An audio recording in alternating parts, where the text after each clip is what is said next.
now it is actually 3 past the hour. So welcome to the session on leadership. I think we heard in the initial session about improved leadership as part of what David Anderson talked about, what they did in the case that he and Simon walked through. So leadership is a part of strategy or improving organizations.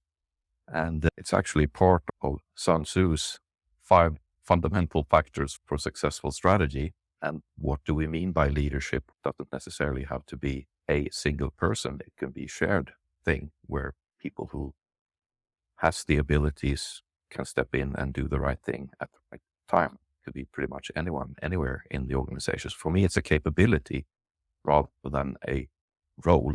But let's get back to that. We'll talk about leadership for sustainable success in turbulent times, and we indeed live in turbulent times these days. We will hopefully get some inspiration for even more turbulent times back in the day, 2,500 years ago, in what is now called China. Let's see. Yeah, advice for success. Sun Tzu, assess conditions, make comparisons. That shows who will succeed and who will fail. John Boyd, orientation is super important. You need to know your situation, your context. That will shape everything. Everything else follows. And then, of course, Simon Wardley emphasizing the situational awareness. That's where it all starts. Do we know our context? Or how well do we know our context?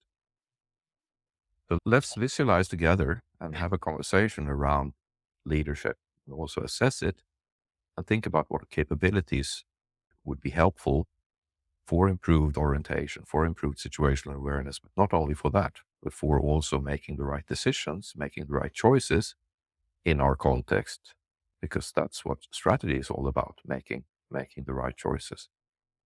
And by the way, I would like this very much to be a conversation. So whenever you have a question, just unmute yourself and ask. That's much more fun for you and for me and for all of us, because if I go too fast or if I go too slow or if something is totally unintelligible, by all means, please just unmute and ask. Okay?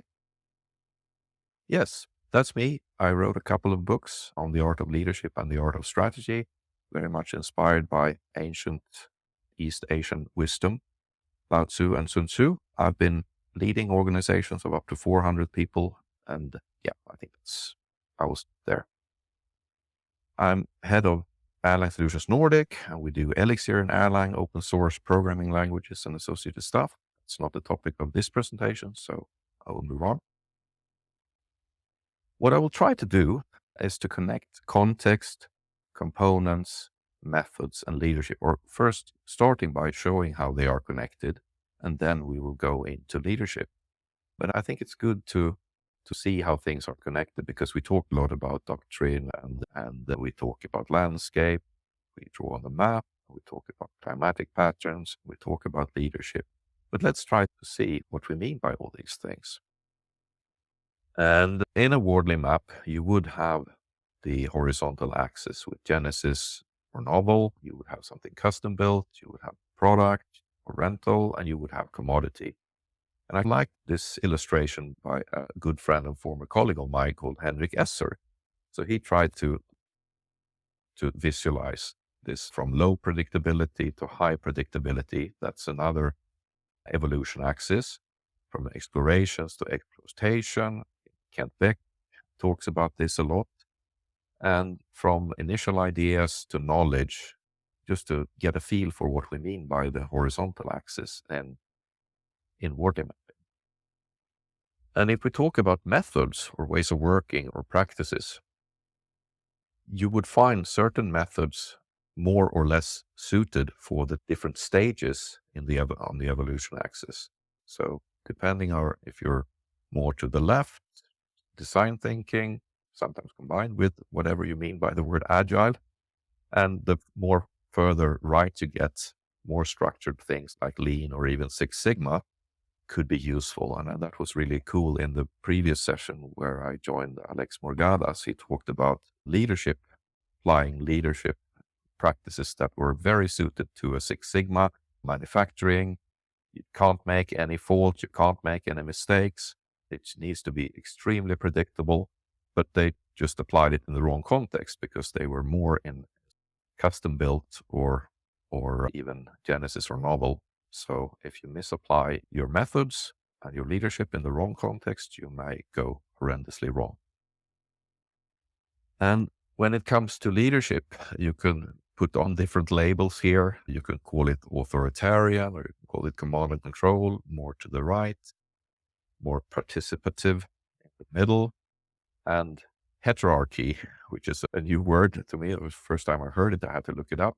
But that means that anyone can step into the leader role depending what is needed in the context or even in the situation. So anyone can take the lead based on his or her experiences and skill set. And you would have more of a leadership as a service type of leadership. Or I think Simon Wardley talks about leaderless leadership, but it's the same as serverless. Serverless, there are servers, right? And in leaderless leadership, there are leaders. It's just that it's not a fixed, constant role or a hat. Maybe it's more of a hat, actually. So you can take on that hat, act, and lead based on the situation and the needs of the situation, and the people in the situation. So I'm going to pause here and ask for comments or reflections. So we have a bit more of an interactive thing here. Any thoughts on this? It makes sense, I think. I mean, getting the word, what is the genesis of that word heterarchy? Must be some Greek word. So the same way as heterogeneous and homogeneous. Heterarchy has something to do with hierarchy or some kind of structure. Monarchy, maybe. Yeah, monarchy. That's when you have one king to rule them all. Heterarchy, without having looked it up, if you go back to Greek, you would probably find out that heterarchy would mean that leadership can come from anyone, anywhere in the organization. And it can be changing over time, depending on the situation. Hi, Manish. Welcome to the session.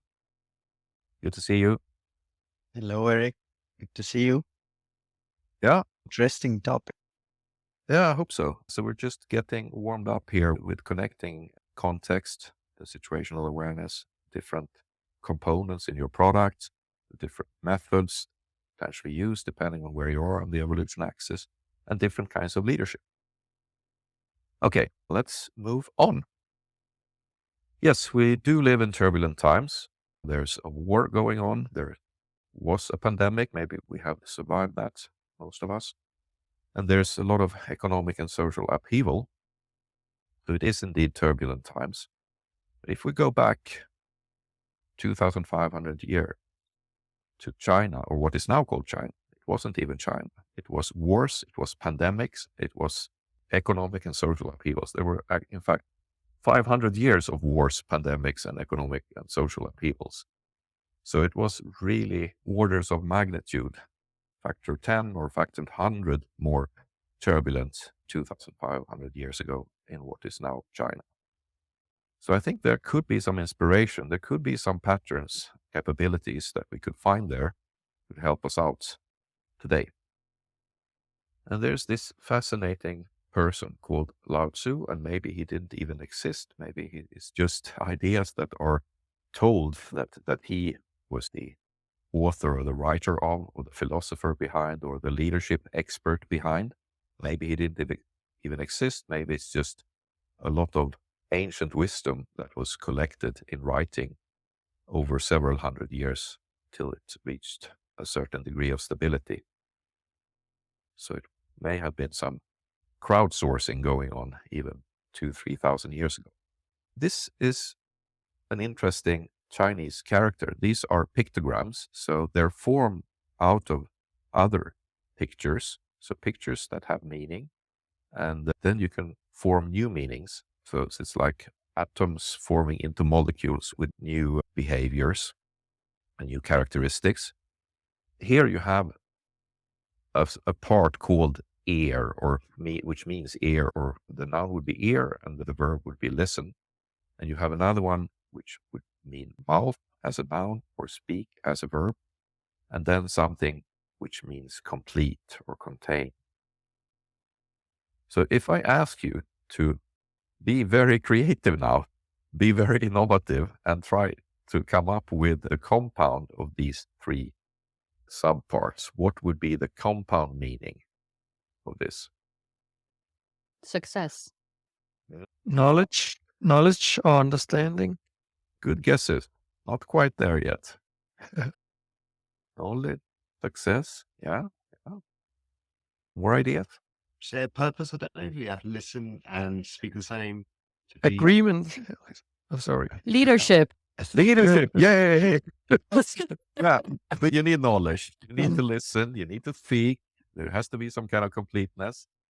Purpose is involved, of course. So you're all correct. So this one interpretation would be a skilled leader. Skilled leader listens first, speaks then, and kind of completeness. Okay, just gonna do two more, and then the guessing game is so foot or step, and a head or to give direction. So what would give direction to your steps? What could that be? Say again. I'm up. A map? Yeah, good. Good guess. Very close. Not Destination. Goal. destination goal. Yeah, almost. Very close. Very close. The path. Yeah. Path. Yeah, the path. The path, yes, that's the standard interpretation would be the path or the way. Shreya, what did you say? I did hear. I said the same with the way. Yeah. So It's this strategy. strategy, yeah. You're very close, all of you. I would say purpose. The modern interpretation, the modern one translation, one perspective would be purpose. But you could talk about the way. You could talk about, yeah. But I think what we today would in the modern Western world, at least, we would talk about purpose. Erik, how would you pronounce those pictographs? I have no idea because I don't speak Chinese. I'm trying to learn. I lived in Japan for a number of years and they use the same pictogram alphabet, or it's not an alphabet, it's pictograms. But I don't know the pronunciation. Sorry. I think I know them, but I'm quite confused. I was born in China, so Yeah. so the first one is Sheng, the second one is Dao. Yeah. That sounds familiar. And of course, At least in Mandarin, I think the reason it's translated to Tao is because it's been so the missionaries they came from Canton. They spoke Cantonese, so that's why I got Cantonese. Thank you. And of course, then you would know that you could interpret these differently, and they have been interpreted differently, and no one really knows how they were interpreted 2,000 or 3,000 or even earlier times ago.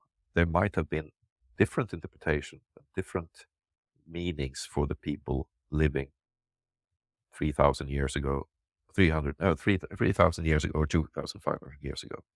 Okay, final one.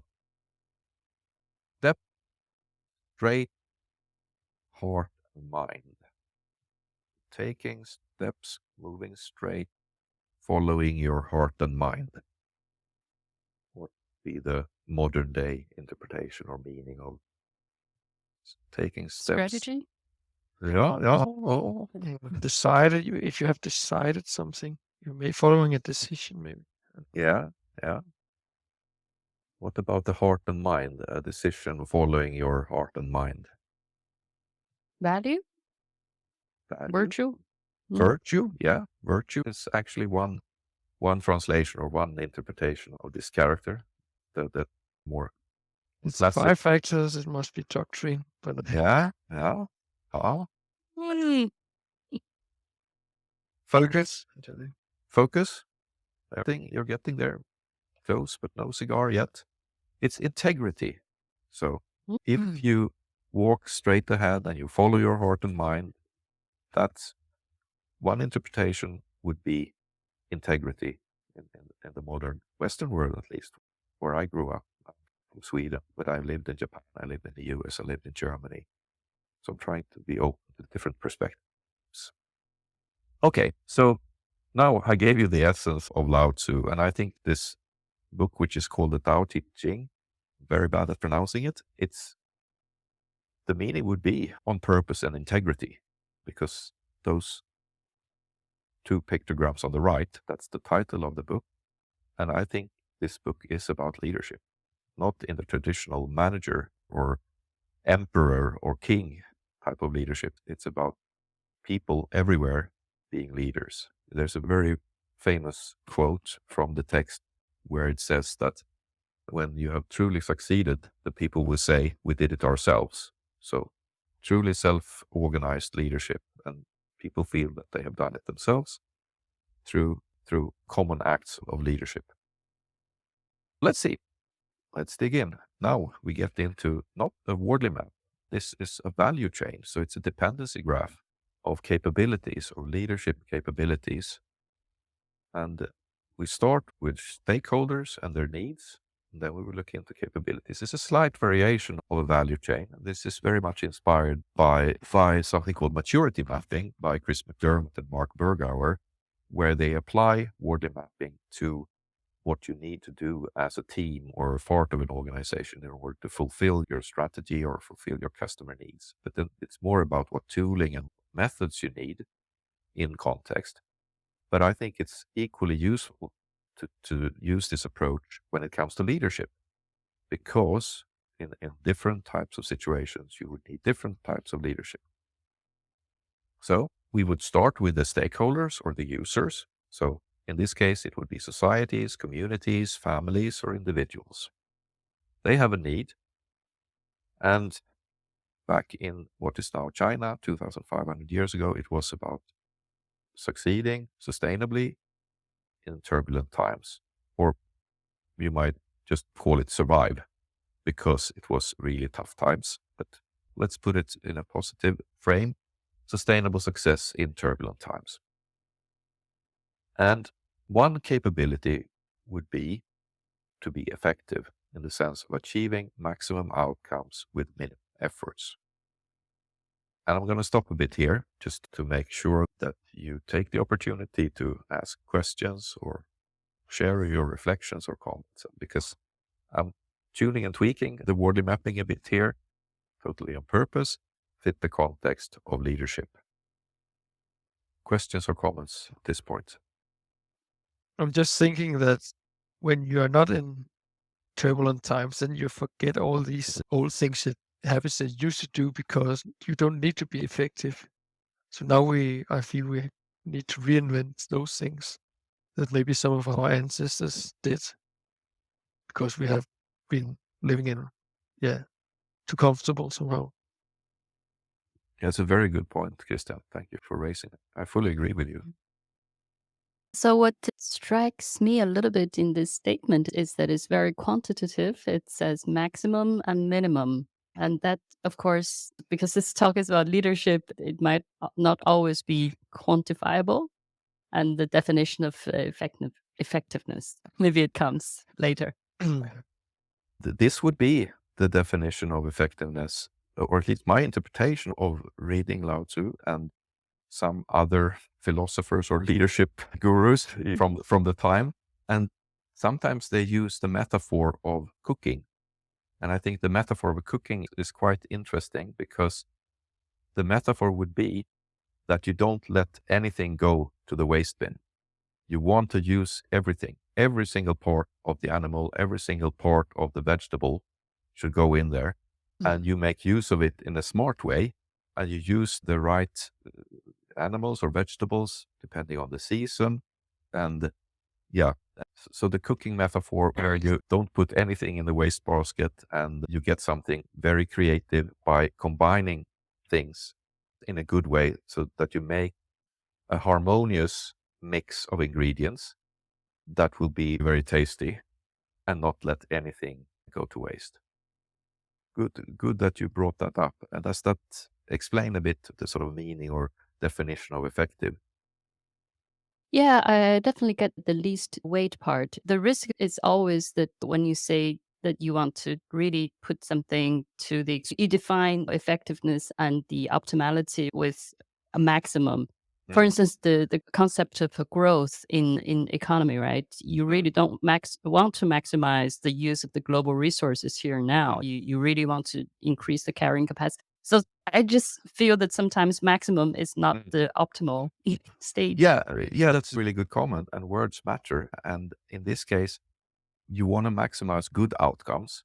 We don't talk about growth, but you're right. It could lead you wrong so that you just maximize for value or value in the sense of profit from a company. That's not what I'm after here.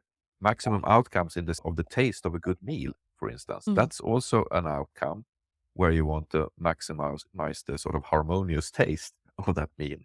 So it's a good comment, and I need to think about this, maximizing it. This is not a mathematical, strict academic definition. So think more about the metaphor. And also going to China 2,000, 3,000 years ago, they were allergic to formal definitions. They never formally defined things. They always spoke in metaphors and analogies and stories.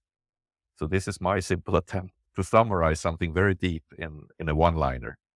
I think also there's a key thing you say, sustainable success, because sustainable leads down to your definition of effective. Sustainable was looking at that, is that the stakeholders didn't cover maybe limitations in resources. So again, it's around not the maximum outcome. I think in Agile, it's again, it's maximizing the business value. So you're just trying to produce the best way you can in a sustainable way. But, and that's in team velocity. But yeah, you feel that we're missing an element here of, without impacting others or something in that's may need to be considered in this future world rather than wasn't considered in the past world. That's a good observation, a good reflection. I think my take on that would be the sustainable part. If you want to do something sustainable, then you have to consider how to maximize the outcomes and minimizing the efforts in a sustainable way. You could do it very short-sighted and you'd be gone in a week, basically. But this is about doing it in an effective way, not too much efforts, minimum efforts, and then getting the most out of it. And again, think about the cooking metaphor. How do you get the most out of the ingredients that you can find at any point in time of the year, depending on the season? So that's the kind of effectiveness. It's more of a qualitative thing than a quantitative thing. Cool. We move on. Now I'm going to start at the bottom and going back to this heart mindful. I think the cool thing here is combining both the thoughts and the feelings, combining the heart and the mind. It's not either or. Sometimes in software engineering and computer science, we're very binary. It's 0 or 1, black or white, heart or mind. That's not what ancient Eastern wisdom tells us. It's about both and. So accessing both your thoughts and your feelings and let them guide each other, and listen to your heart, but by all means use your brain as well. Then being aware, trying to always have this beginner's mind or seeing with fresh eyes and avoid too many labels and judgments, because you may go completely wrong. Try to be as neutral and as objective as you possibly can, and don't label things and judge things unnecessarily, because you may not know. And then we come back to integrity. Follow your heart and mind. You remember this Chinese pictogram? Walking straight, following both heart and mind. That's having integrity. Trusting. Trust is important. We had a very good discussion in the previous session about the fintech case that Alex Morgadas was talking about. And in addition to strategic choices and doctrine, we realized that if he wouldn't have had the trust of the vice presidents and the C-suite, he wouldn't have succeeded. So trust is very important. And here, you start by trusting. You start by assuming other people have integrity. Sometimes in some people and some cultures, you need to establish trust by showing that you're trustworthy. But here, it's another twist. You start to trust people, and by showing that you trust them, you get the trust from them. So that's what this advises us to do. Helpful, attending to folks' needs, trying to understand what people need in the context and in the situation. Someone might be a super expert in one area, and they might need a lot of help in another area. Maybe someone is great at programming or coding, but may need help and has a need to learn new things. For example, Wardley mapping, which he or she may not yet know. It's really situational and looking into people's needs in the situation. Integrative. This goes back to this thing about not being binary, integrating opposite and complementary perspectives, being open to different perspectives, maybe not even two perspectives, maybe it's more, maybe all the perspectives of the people in the room or in the group, and trying to be curious about those perspectives and then trying to put the perspectives together to get a more complete picture of the situation. And by having all these things in place, then we can create, or rather create together, a purpose that we act in accordance with. Because if we know people's needs, we assume their integrity, and we integrate opposite and complementary perspectives, and we're aware without labels and judgment, then it's much more easy to create a common purpose that we can all feel that we have a stake in and that we want to contribute to. So the key word is co-creating and then acting accordingly.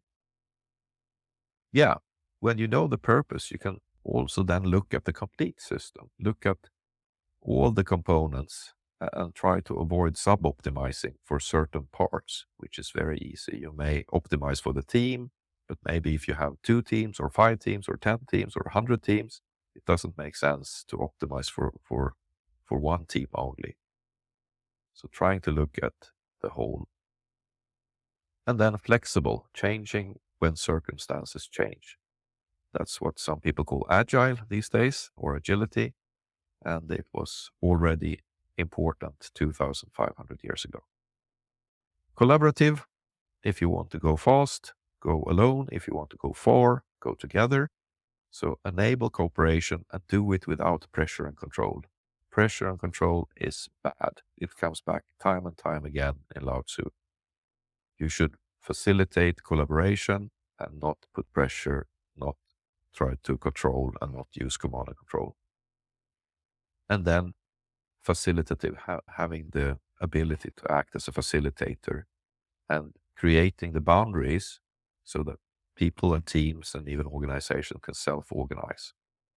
And then you would be effective if we put all these things together. Coming back to the original question, what is effectiveness? Effectiveness needs all these capabilities below: facilitative, flexible, collaborative, holistic, purposive, helpful, trusting, integrative, aware, and heart-mindful. That's the one interpretation of the message on leadership from Lao Tzu from 2,500 years ago. Erik, I had a quick question. Sure. So obviously, I was familiar with Lao Tzu's work long before I came across this terminology of servant leadership. Would it make, and to me, what was written in servant leadership actually was completely embodied in Lao Tzu's work. So are you seeing it in the same way, or am I just making a very simplistic kind of connection? Yeah, so You're seeing it exactly the same way as I do. So thanks you for bringing that up, Sean. This is servant leadership. You can put different labels, and you can have, Lao Tzu would be a bit allergic to put labels on things. He would rather probably tell a story or have some analogy or a metaphor. But this is servant leadership. And I could actually start, if I do like this, I want to do like this. No, I don't want to do like that. I want to show you another picture actually to hook onto that. I'll do like this. I had this as a hidden slide, but I can actually show that because I think this is pretty important. While you do that, Eric, I have a question. Sure. Give an example of a team, one of team that is struggling, maybe, I don't know, but you have to look at the system holistically. That's what, yeah.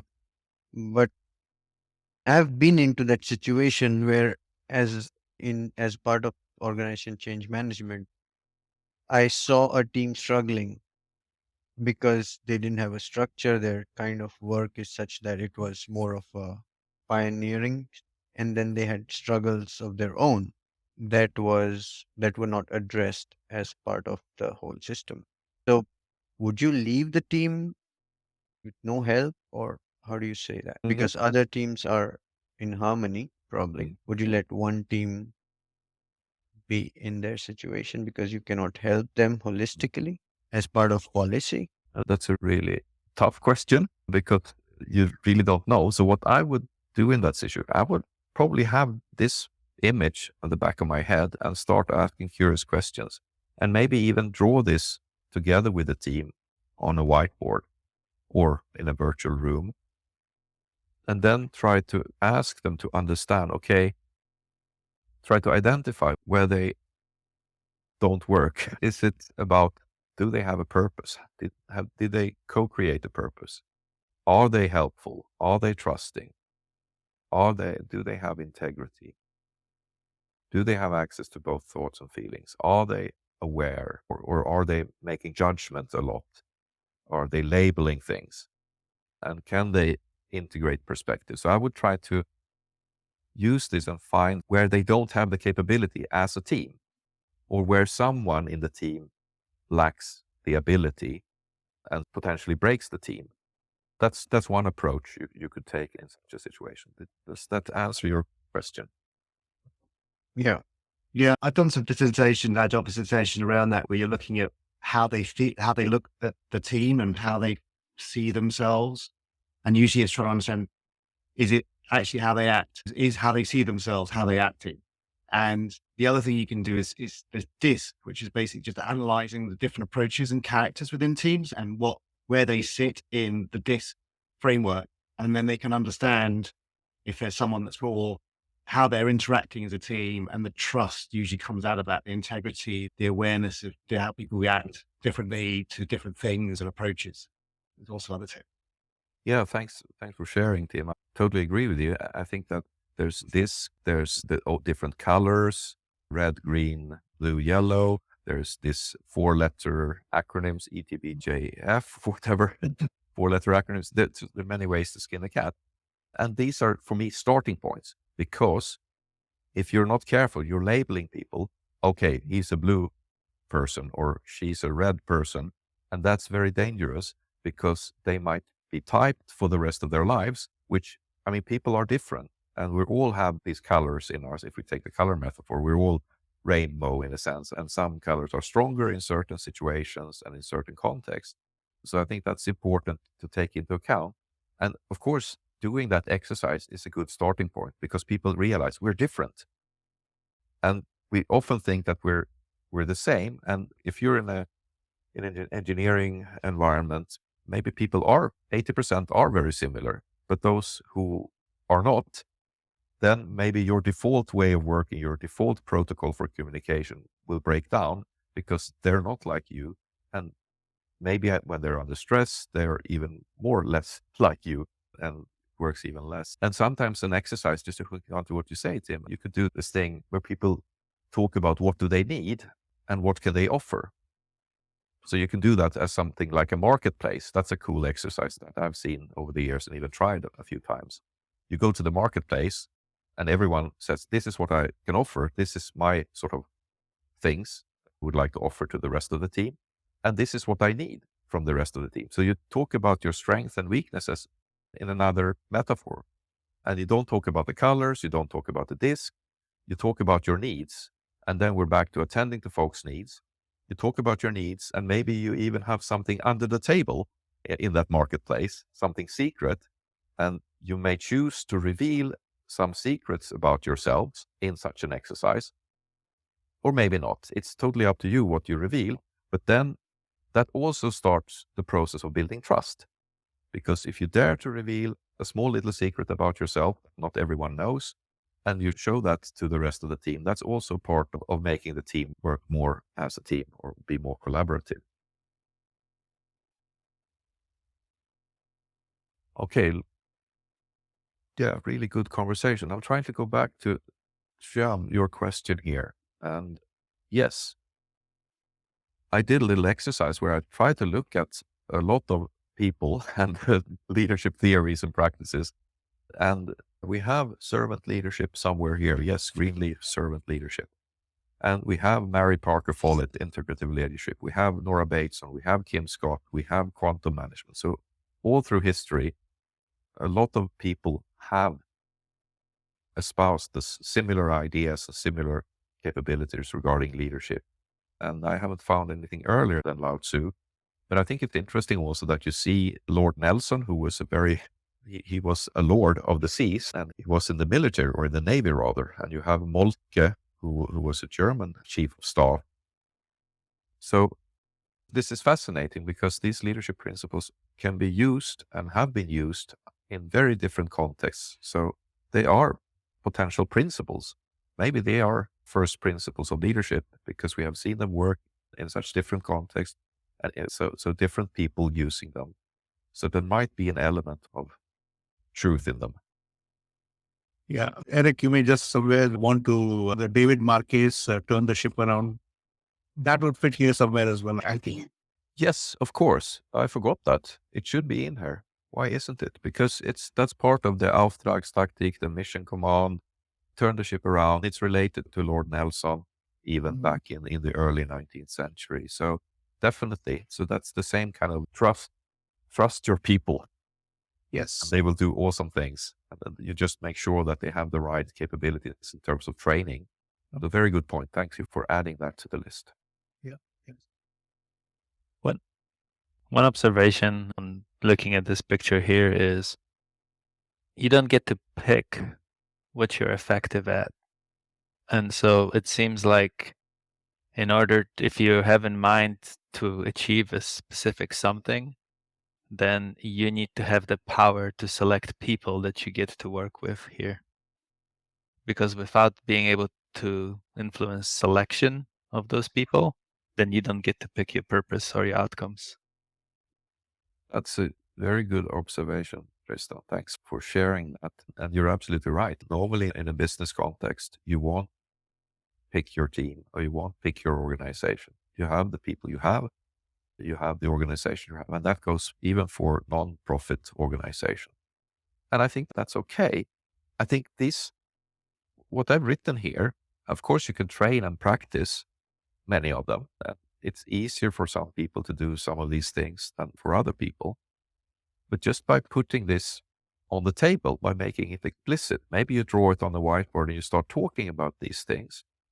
But again, maybe you don't need all of them in a single person, because that would be a superhuman or a superhero or a god. But each and every member of the team, the collection of team members, hopefully you have most of these, and you can start defining your purpose, which maybe is not 100% of what you would like, because you need to have some kind of coherence or harmonization or alignment with what your organization is trying to achieve. And this is pretty important. So you're right, you cannot create your own purpose completely from scratch. You need to consider some boundary conditions, which would be the mission or the vision of the company or a specific target that you're working on. But having done your homework together, maybe you, in some cases, want to change that slightly because you have realized things by looking at opposite and complementary perspectives that you had in the team or you're part of the organization that others were not aware of. So you might want to change the higher vision or mission or purpose of the larger part of the organization. But it's hard. I'm not saying it's easy. So good point. But maybe I just feel it's better not to select the right people here, because as you said earlier on, the leadership is not a role, but a capability. Everybody can practice leadership. And so I think if we look at this picture, like being the capability definition of the people who are having the role of leaders, that would be a little bit too unambitious. It's like in every meeting, every one of us can actually play a role in cultivating these qualities in everywhere we are. And therefore, yeah, I just feel it's good enough as it is. I'm not suggesting it be changed. What I'm Yeah. observing, for example, is if the capabilities that matter to you is being effective at defending you from invaders, if you don't have ability to select people, and if you have a bunch of pacifists, then you will not be effective at defending from invaders. And so there's the context of, I'm not saying this needs to be audited, but there is an underlying thing of, if you don't get to select people, then there's purpose is co-creating purpose and acting accordingly. So it's going to be co-created with whomever you have. And the only way to guide it is by selecting the people, because it's probably easier than changing their minds. It's the quote that comes to mind is that if you wish to build a ship, don't divide the people into teams and send them to forest to cut wood. Instead, teach them to long for the vast and endless sea, sort of thing. It's if you select the people that share your purpose, then when you're co-creating it, it'll be the purpose that you care about, which might or might not be appropriate to survive. I got your point. Okay. Yeah, it's not the people with the skills, but the people with the mindset and with, Yeah, that's a really important point, because this is not about changing people's mindset. You cannot change people's mindset, and you should not change people's mindset, because then you're back into pressure and control. If you would talk to Lao Tzu, you would rather drum up the desire to go beyond the sea and build a ship together. And the people you are working with, then you need to work together on co-creating the purpose. Again, it might be an element of having it given from other parts of the organization, but to see really good purposes would be when you have co-created them or collaborated in doing it, preferably on a whiteboard, maybe using a Wardley map to help you out as well. I do not completely agree with this picking the right people. This is, of course, an easy or the fastest way to change the mindset of an organization. But on the long run, you have much more option when you have a very diverse setup. And diverse setup also means that there are different people with maybe also a different mindset. And a great leader actually integrates these different opinions and is able to change something, maybe not on the fast run. Something has to go really fast, and it's probably easier to pick a task for with the right people to do the things. But the long run, I think leadership is taking the resources that you have the best out. More like the coach of a ball game, where you have stronger guys in the defense and the faster ones, the wings or in the front. And depending how old and how fast they get, you would change the position. I think picking is good when you build up something, then it helps a lot. But if you always pick, then you get the same as you are. So I think this is a controversial discussion. Yeah, and this shows the importance of having different perspectives in such discussions. This is an important thing, right? And it might be easier if you're a startup to select people. Right. And then you need to be mindful of that you don't select people who are just like you are, but that you look at people who have both the sort of technical skills that complement you, but also the non-technical skills or human skills that we have, for example, on this chart here, the different capabilities, so that you make sure that you have a team where all of these capabilities exist, because then you will be sustainably successful in turbulent times. I think there's some conflation that sharing a purpose does not mean being the same people. So selecting people for a purpose does not imply selecting all the same people for a purpose. You could have a diverse team that shares the purpose. So you can have a monolithic purpose with a diverse group of people, or you can have multiple purposes with monolithic people, or you can have monolithic purpose with monolithic people. Those are not coupled together. Very good point. Very good point. Completely agree. So, Erik, in your work with, I don't know if you have the data or statistics, this in large organizations, especially those have been operating in the hierarchical operational mode for a few decades, big financial institutions, big public institutions, this is probably not something that is the second nature of the leadership team or the management team. The prevailing management culture is not what we have just seen. And so just curious, so who are doing this and what type of companies are actually having this mindset, if we may call it, in their management/leadership teams? Thank you for asking that question. I have another hidden slide that I now hope to see. So I think we have a couple of, or more than a couple, we have some companies all over the world who are operating, maybe not 100% in line with these capabilities, but 80, 90%. Everything from Haier in China and GE Appliances, both are in white goods, so manufacturing companies moving towards being more innovative and service-based. We have Chog, that's originally a Dutch health service provider. Patagonia, the US outdoor gear maker. We have Scania and Toyota being a truck maker from Sweden, but active globally. Toyota Automotives, originally from Japan. And Spotify, you may have heard of, digital music company founded in Stockholm 15 or so years ago. And also Trifork, a Danish company, also operates very much in according to these principles. So there are companies doing this. So you cannot say it cannot be done these days. It can be done. That excuse. And is Erlang Solutions just a part of the slide design? Did also? Yeah, we're actually part of this. We're part of Trifork. So we're part of the Trifork family. So I we see. operate it not 100%, but we try the best. Okay, but that's less than 2 handfuls what you have on this slide.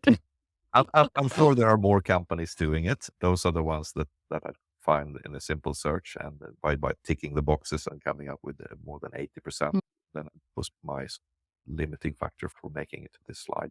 But my point is, there are examples, and it's not like you can say it's only in Western countries, or it's only in Eastern countries, or it's only in manufacturing, or it's only in digital companies. So I think there's a diverse set of different types of companies. So there was some company called Morningstar. Yes, good example. Yeah, and there was another company, Mexican company, forget cement. Yeah, Cemex. I think I didn't analyze them in details, but they often come up in these kind of discussions. So that's a good point. I will do a little analysis how they fit with the previous slide. Cemex and Morningstar. Good, thank you. Okay, we're nearing the end of the hour. We have 1 minute left, unless there's something final short question. Otherwise, I would very much like to thank you for joining the session. This was very valuable to me, and I think we had some interactive conversations around leadership. I hope it was helped by the visualization and inspiration from back in the day. Great Very talk. nice. Thank Great you. session. Thank you. Thank Yeah, you. thank you. Great. Thank you all for coming. Take care. See you in Thank the you. coming sessions. See you. Yes. Thanks, Erik. Thank you. Bye-bye.